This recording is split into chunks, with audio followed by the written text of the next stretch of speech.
Well, good morning, good afternoon, good evening, wherever you are. Welcome to Joe, can you believe it? Episode 10 of the Family EV podcast. This wasn't meant to even be a podcast. Well, at first it was the chat, the ID4 insiders, and then it started smelling like a podcast. Yeah.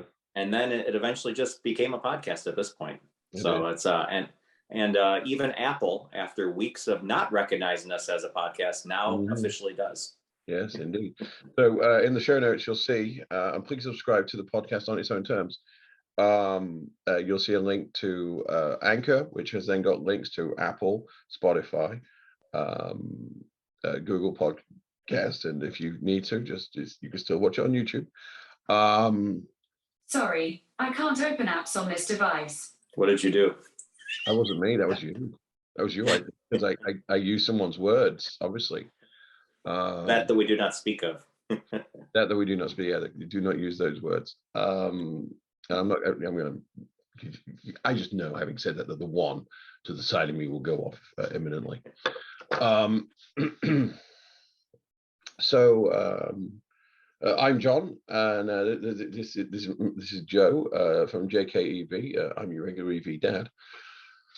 There was a little bit of a break, and for that I apologize. We did look at doing something while I was on the road.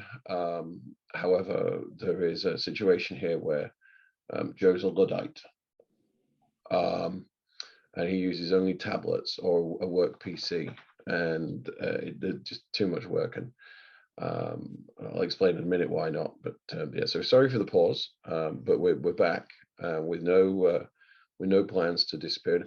We don't schedule this for a certain day every week, and the very good reason for that is that we work for a living.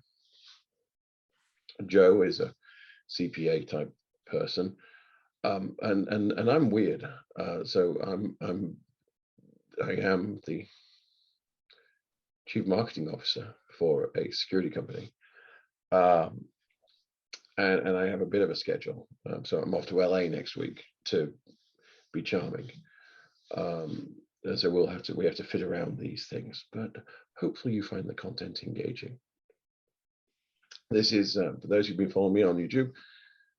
I'm still not 100%. I still don't have my voice back, and if you're my wife, you'll be pleased to know that as soon as we finish this podcast, I'm going to be quiet. I will not speak for the rest of the day, or for most of tomorrow. But if you want to hear me speak tomorrow, then I will do so at the Orinda Theatre, where British John is making a comedic performance with Kabir Singh, Mikey Winfield, and a number of other comedic performances in a fantastic old Californian theatre. I've done the Orinda once before. It's a lovely. It's a cinema these days, but it's still a nice big venue. Smells of dust, if you know what I mean. It's how theatres are meant to be. So that'll be fun. Let's talk about before we get into the news, Joe. Let's talk about our channels. So, wow, how was such original thinking there, my friend? You thought there's too many 70-mile-an-hour range test videos, so you thought, how could I divert? How could I be different from the crowd? So you went for 75. Yep. Yep. So naturally, someone out there has seen this video, and I'm sure they're well on their way to 80 miles per hour. I have no doubt. Now, don't give the ending away. So we'll put a link to the for those who are watching this on YouTube, and in the show notes we'll put a link to the video. But we both know that it's 240 miles at 70. Is it a major difference? What does the curve look like at 75? It definitely affects the range. However, it's as far as I'm concerned, I'm still pretty impressed. We've known during our trips, as we've discussed in other podcasts before, that whenever your guessometer says you're not going to make your destination, slowing down will increase your range by about 10% or so, and that seems to hold true with my testing. Still believe that if I was to draft a semi the way I had to through Nebraska, at 70, I could probably get it to I reckon 280. I think an extra 40 miles is possible with drafting, such as the aerodynamics. It's an interesting situation. Yeah, that's something I will point out during my video is since I did a loop when the wind, there was not much wind, but when it was in my face, you can see the miles per kilowatt hour is substantially reduced versus when it was behind me. It's quite incredible how much of effect wind has on range. I'll tell you, it's not just, and the reason why we're not recording, it's almost seamless, and amazingly, we didn't rehearse this. So, as you may be aware, I have a white transit van, which we use for going to dog shows. We also rent it out for people to take on wine tours to Napa, but most of the time it's going to dog shows. And rather the last minute, and I literally do mean the last minute, instead of flying back from New Jersey, I ended up driving back with my wife and the kid in the transit. Now, we had a little bit of fun. So day one had us dropping off people at Newark Airport at 8 o'clock in the morning and then start driving. So when I mean coast to coast, I mean literally Newark Airport. I mean, that's on the Hudson. I think that counts as coast. We drove, we took 80 the whole way. And on the first night we stopped in, well, someone can tell me, it was in Ohio. It was in the first stop in Indiana on the Ohio Turnpike. So it's after the it's after Tiffin, it's after Indian River, it's the one after that, I can't remember where it is. Anyway, we slept in the van on the first night, or literally I slept in the passenger seat, and my wife and kids slept on sleeping bags in the back of the van. But I say sleep, it was only for like 4 or 5 hours. It was just to get some rest. And then the second day we got to Sydney, Nebraska, near the big Cabela's. And we stopped in Sydney for the night because there was massive snowstorms between Sydney and Cheyenne, and they had actually closed 80. And so we got up early to get to Cheyenne, and we couldn't get beyond Cheyenne. They'd closed 80 between Cheyenne and Laramie. But they'd also closed 25, which meant we couldn't take the southern route down to Denver and then across on 70 that we would take as in an electric car. But I mention this because, range is affected by everything. So in the morning, we left Sydney for Cheyenne, which is, I don't know, ballpark 100 miles. That transit van doing 70 miles an hour will get 400 miles every single time. Boring as fully loaded 400 miles. I got 96 miles on half a tank of gas. That's how windy it was. It was like driving a friggin' brick. And I'm getting to Cheyenne and I'm paying real money like a regular person. This has got a big gas tank in it. I'm like, it hurt when you have to refill 3/4 of the tank. That's in California, that's $100. In Ogallala, it's like 20 cents and change. But they give you money for being so nice to take their petrol. Gas in Ogallala was less than $2.80. It was like, really? Nebraska. Cheaper than milk. Crazy. But yeah, range is affected. Range of all vehicles is affected. You just don't notice it so much when you can refill the tank in 8 minutes, as opposed to recharge in 30. But it was interesting how many places along the way we stopped at what would normally be Electrify America chargers but they were usually next to Flying J's or Exxons or Walmarts. It's rather amusing, but yeah, that's why we did. Pardon me. That's why there was no podcast, is because I was on the road. It was my family trip to the Terrier National Specialty in Montgomery. So if you want to see pictures, then my Twitter is regular EV Dad, and you'll see pictures there, and on Instagram at the same.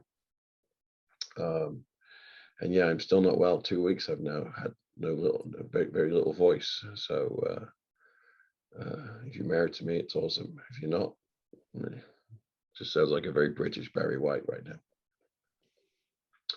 Should we talk about some of the stuff that's been in the news that's particularly interesting to the family audience, as it were? Sounds good. Let's go. Let's talk about the thing that's not in the news. Where's my fucking OTA? Yeah. Well, that was, I think, promised in springtime, and then it was promised in the summer. Right. And now we're well into the fall. I swear to God, if I see a Starbucks fucking red cup before I get my OTA, because that's what the seasons are now. Autumn is pumpkin spice. Red cup is then the winter season.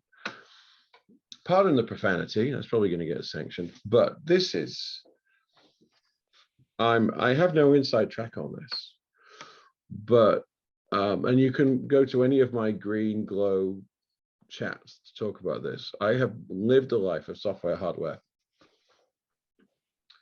They're making this update too big.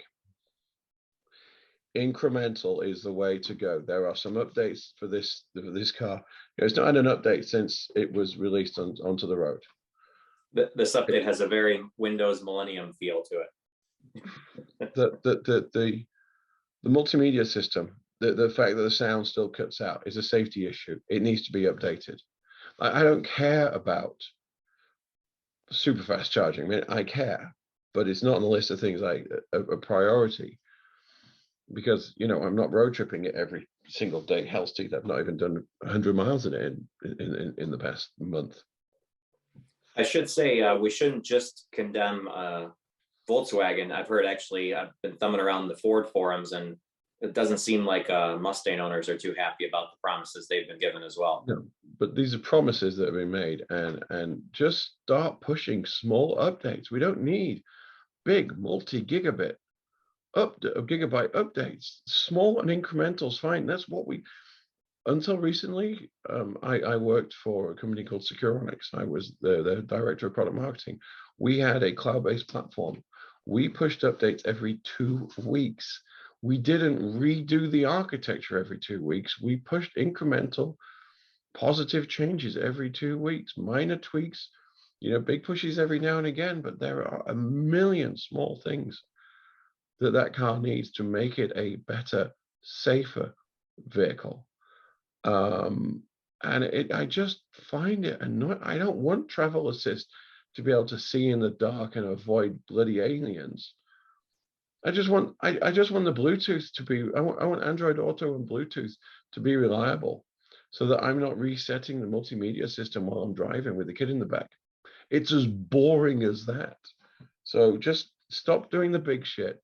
If I can see it happening in Europe, it should be happening here at the same time. And we can get to the whether you want to monetize 175 kilowatt charging another day. That's right now. Just make the small positive additions that are required to make it a better vehicle, a better, safer vehicle. I'm annoyed because, you know, regular updates.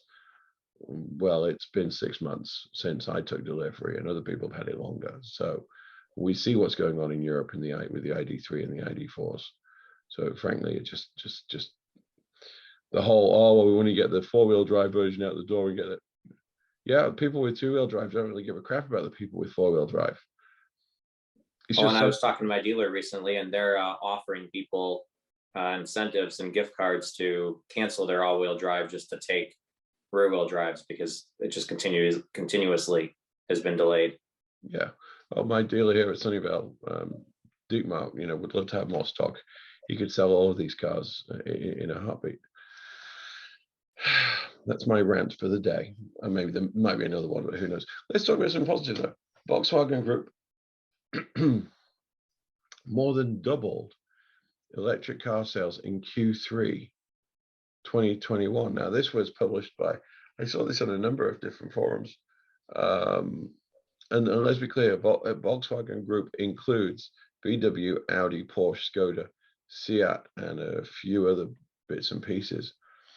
But their plug-in car sales, BEVs, battery only, they sold 122,000 That's a few. I know it's not Tesla numbers because Tesla's cranking out 500,000 cars a year, right? And they'll be doing more now. They'll do more than they'll do 1 million this year with Shanghai on thing, and then they'll definitely do 1 million and odd next year with Berlin on in place. Does that make them the second largest then? That's got to be above GM's numbers, I would think. I'm not sure. Does it count? Right now, you can't even park a Chevy Bolt in the San Jose airport car park. It's rather mute. There's actually a sign that says Chevy Bolts cannot be parked on left here. They will be towed.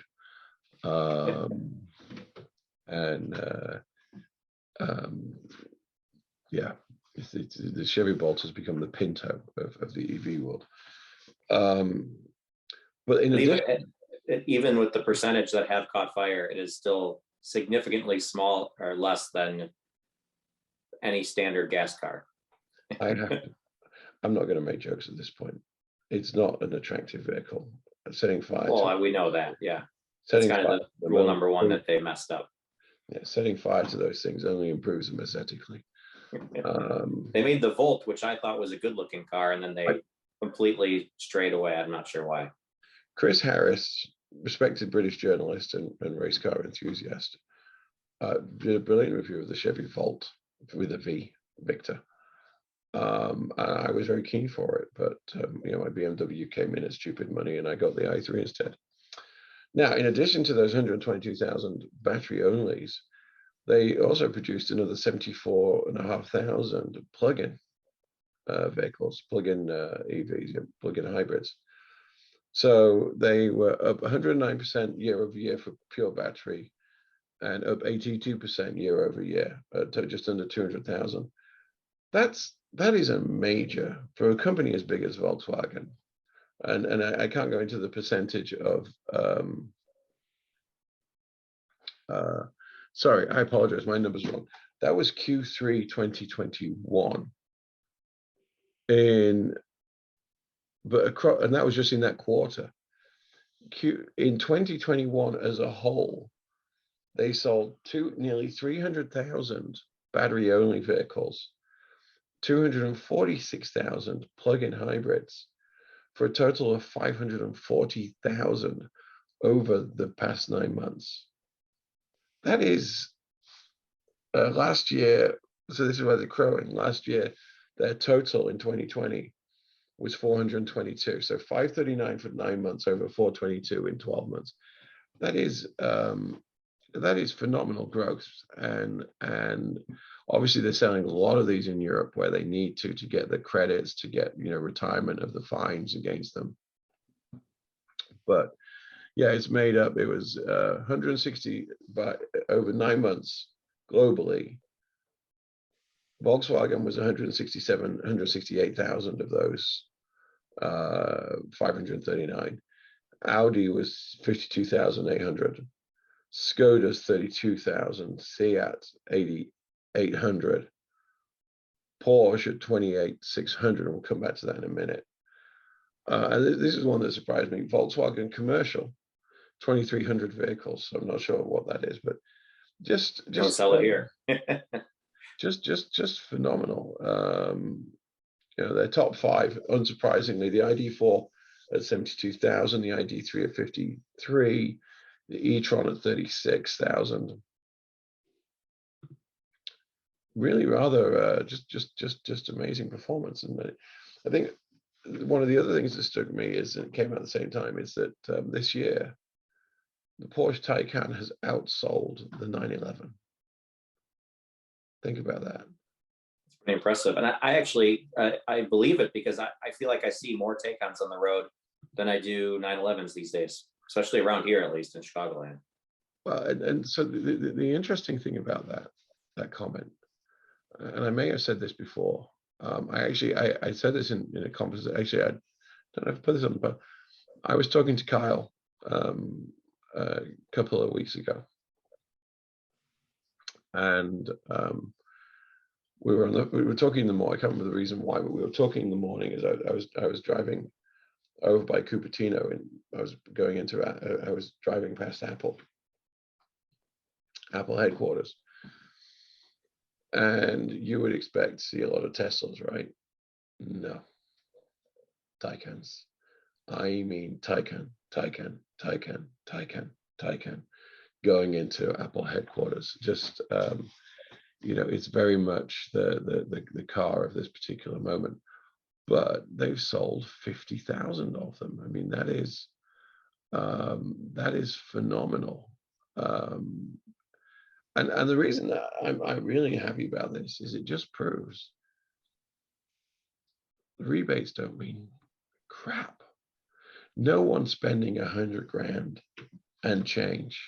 And this is a Porsche, so remember, you get 5 wheels and everything else is an optional. No one's buying this because of a 7 grand rebate and whatever local incentives. They're buying it because they want it, because of the performance, because of the experience, because people spending that kind of money have choices, and they are choosing the Taycan. So I think if everything was on the lot, I think I would buy the Lucid and maybe the Taycan over the Plaid. But I got to think the fact that the Plaid is also just back ordered for months is also driving Porsche sales, because would you want a car today, or do you want a car in 6 months? Well, even the Taycan has to be ordered, and delivery is whenever it is. I know Kyle's ordered a Turismo. I think he's expecting delivery next year. But yeah, the 911 sold 28,000 vehicles, and the Taycan did more. So, and they did about 1,000 more. The Cayenne and the Macan are still the most popular, which is not surprising to see so many of those. Yep. But yeah, it just phenomenal. Again, if you build it, people will buy it if it's the best you can get. And I've been, so I've released, I've actually just purchased all the options in the company I did work for. If that IPO or exit comes through at a certain value, then Daddy's getting a Turismo. And I would, and I don't, I just want that fast. I want that practical. It's not that practical. Let's be clear. It ain't a friggin' F-150. It ain't practical. But for doing the stupid stuff I do, it's the perfect vehicle to support my midlife crisis. Because it's about as practical to you as my F-150 Lightning will be to drive to my office every day. Well, all right. So I'm going to pimp this. Let me just pimp this very quickly. So,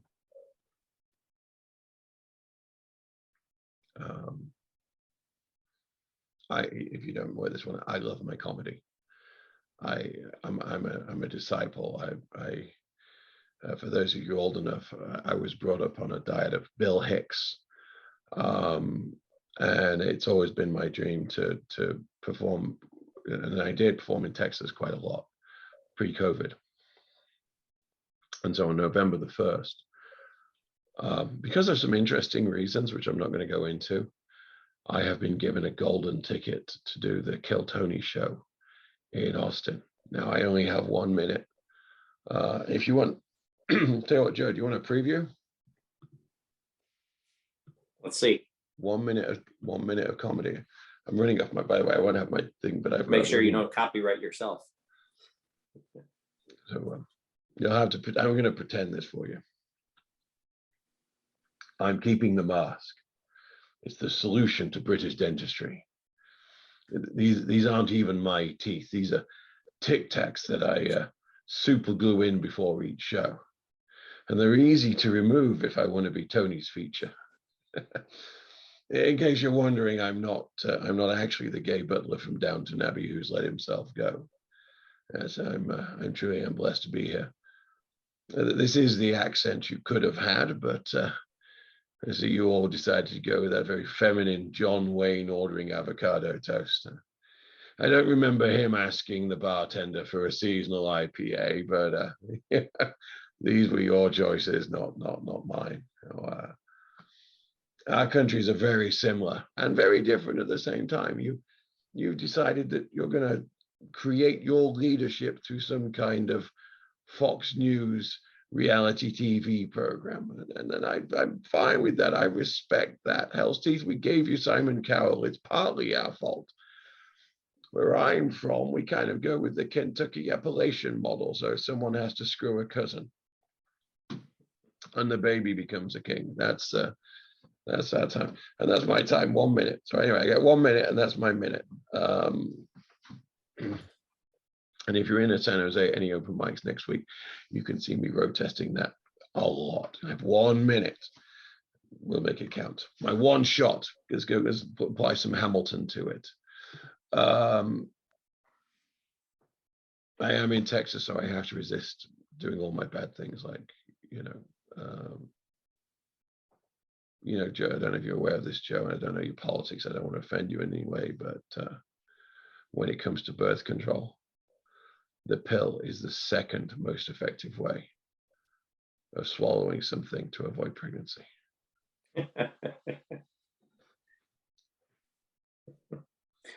All right, the show definitely is getting this will never be monetized. No, don't want the money, my friend. Don't want it. I'm just happy. I'm just here to offend the audience. Let's go back to so anyway. Yeah, my stupid thing is I do intend to throttle back a little bit on my professional work and enjoy some of the success that I've worked. I will say I've worked very hard for. I would get the Turismo, and I would actually put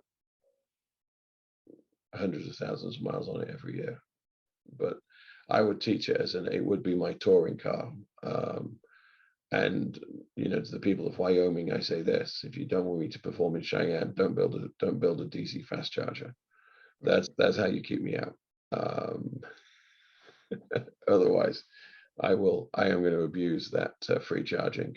It's a depreciated value for me. Let's talk about something more interesting. Did you see? So this past week, Tesla had their Oktoberfest at the Berlin Gigafactory, which is going to open soon.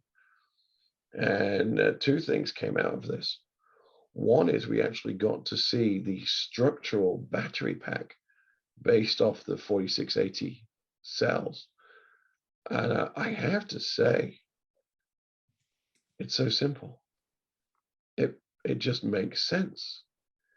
Instead of the battery pack being, so they're actually going to bolt the chairs, the seats, to the battery pack, and then bring everything with the seats on up through the chassis, and that's it. So they no longer have to have robots to bring the seats in through the sides and bolt them down. Everything will come up from the bottom, and those bigger, better cells are an integral part. They're easier to manufacture. Assembling them into battery packs is simpler. Just amazing to watch. I mean, talk about stripping it back to its most simple components. This is how scale manufacturing is done. It's just amazing to see. It really is. So go to the inside. If you want to see pictures, I'm sure they're on Inside EVs or on Electric. I saw them on multiple feeds, but just amazing to see the amount of thought required to make something simpler.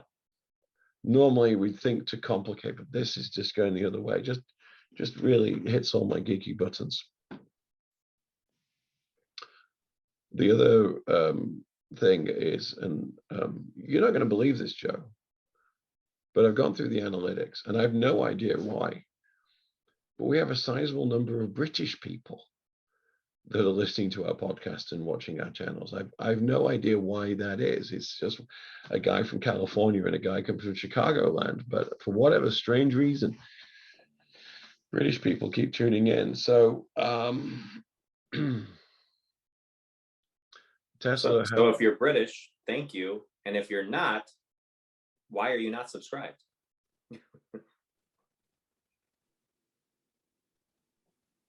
It's a question that needs an answer. Take this moment and go subscribe to some channels. Go on. We'll be here when you come back. I won't be any prettier. He still won't have. Wait. Hold on a damn minute, Joe. you've got a door. You've been saving up, and you've For those finally of got us a who are door. not on YouTube, there are doors behind me now. Joe's office stroke studio has now got a door. Wow. Still not painted, but well, the door is. You haven't got around to doorknobs, but you've hung the door. Wow. It's just that must be what, $33,000 worth of wood right there. That's some spending. No, so the reason I mentioned the British thing is, and I find this just one of those weird things that it's still a thing. So the Tesla Model Y can now be ordered and configured in Britain, i.e. on the wrong side of the road. I'm not sure whether they're going to be coming from Berlin or if they're going to be coming from Shanghai, but I do know that a number of my friends in England are looking at or have already ordered Tesla Model Ys because it's the perfect family vehicle. 250 miles of range. You can get all the way from Manchester to London without any difficulty at all doing that, which is the two biggest population centers. So that's it does make me think, why does Britain still need to drive on the wrong side of the road? This was the reason for this, by the way, so Ford would invest in the country and create an engine plant in a place called Dagenham back in the day. But yeah, now it's just creating a source of, if you're having to wait, how long have we had the Model Y now? 2 years, and we've had it more than 2 years, right? I think it was a year and a half now, right? Wasn't it March of? Was it? Or no, was it March of 19 or was it 20? I think it was 19. I think it was 19. But yeah, so they can order that. So there's so much content, and it was referenced Inside EVs, and Kyle from Outer Spec on both his review channel and his other channels has put out so much content in the past couple of weeks on EVs that we are getting in this country. The Ford Mustang GT, the Lucid, the BMW i4, and the iX. We've got Lucid now turning up, the Rivian about to start deliveries. It feels like we're at a turning point when EVs can be considered normal. And let's not forget the Mazda MX-30. There's an EV for everyone.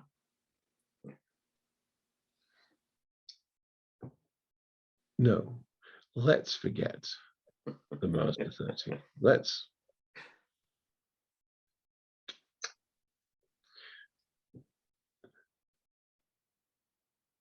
If it looks like a compliance car and it smells like a compliance car, it's a compliance car.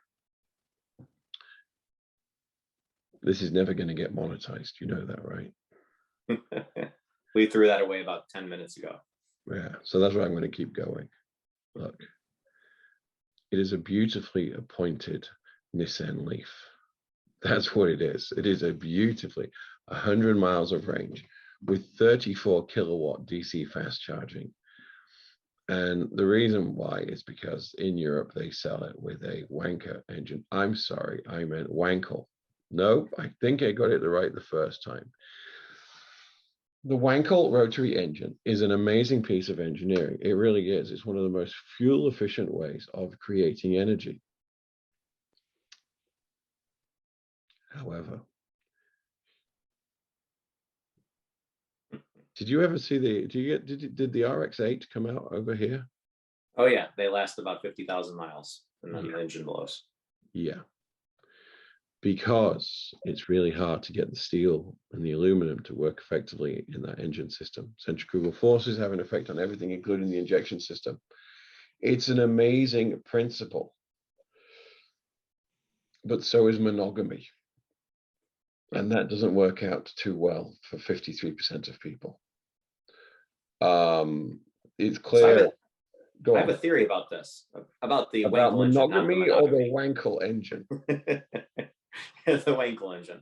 This actually could work as a range extender, since I would be shocked if it ever ran for 50,000 miles in its life, because most of the miles are going to be the 110 miles of rated range that the car has, or 130, whatever it was. I think it'd be quite rare that people are actually even using the range extender, kind of like the i3. And that is the plan, and that is how they're selling it in Europe. That's my understanding. It's a beautifully designed compliance car, but just what a waste of effort. And Kyle tried to ask questions about this. One of the things he said, "Are you proud of this car, of the design of this vehicle?" And not one person from Mazda said yes. They went, mm. It's just 30 odd grand, Joe, for something with 100 that is an SUV, small SUV size. It's smaller than an ID4, but just the worst thing is it's a perfectly good car. It's a perfectly good valid use case, except that Americans won't buy a car which is range limited to 100 miles. You can't get to San Francisco and back. It's being sold in California. That means you can't get it to San Diego from LA. You can't drive it between two major metropolitan areas and back. And yeah, the sales numbers of the Bolt versus the Leaf and Mini pretty much tell that story already. And the i3, for example, too. The i3 struggled due to its range always. I don't know. I just consider it missed opportunity. Especially how many partnerships they have with Subaru and Toyota. I mean, half their cars are all made by each other. This would have been a golden opportunity for them all to come out with one skateboard chassis, and put 3 different bodies on top of it, and all 3 of them would have a great electric car. Well, I mean, that's and which is what we're seeing. Volkswagen and Ford have partnered up. Ford are going to put a shell on top of an MEB platform system. We know that that's what Toyota and Subaru are doing, but it at some point in the future. But I just it is what it is, and I'm sure that dealers will have to sell them, and they will discount the hell out of them and put every incentive behind them, and I'll see a lot of them here in Los Gatos, and they'll never leave. It's just, I don't know, it's just an unfortunate waste of resources. So much more could have been done. Yep. I mean, I think New Jersey will be filled with them too, because $30,000 car, $7,500 tax credit, $5,000 more off by the state. You're getting a brand new EV for $17,000. Whether it's compromised or not, it's a pretty hard bargain. And having driven around in New Jersey in the rain for the past week and a half, I would like to say, keep them. Maybe you could. At that price, it's cheaper than blacktop, so you could compress them, squeeze them, and then shove them into the cracks that you call potholes. This thing has 16-inch tires and a long wheelbase. Trust me, every time you drive on this thing in New Jersey, it feels like you're going to need to see the chiropractor. All my jokes about the California Department of Transport, I take them back. I take them back. Yeah. Joe, I got one more thing to say before we close this out. Is there anything you want to bring up? Any content that you've got coming out? No, I mean, I just did the range test. I did a couple little road trips. I'm working on editing my big road trip, but kind of at a little bit of a lull. Time to start creating more content soon again. Not sure what it's going to be, but we'll figure it out. So let me put forward a future thing and a near future thing. So Joe and I are giving serious consideration to attending the Fully Charged event in Austin in the spring. I won't be road tripping out there. I'm gonna use kerosene to get there, aka an airplane.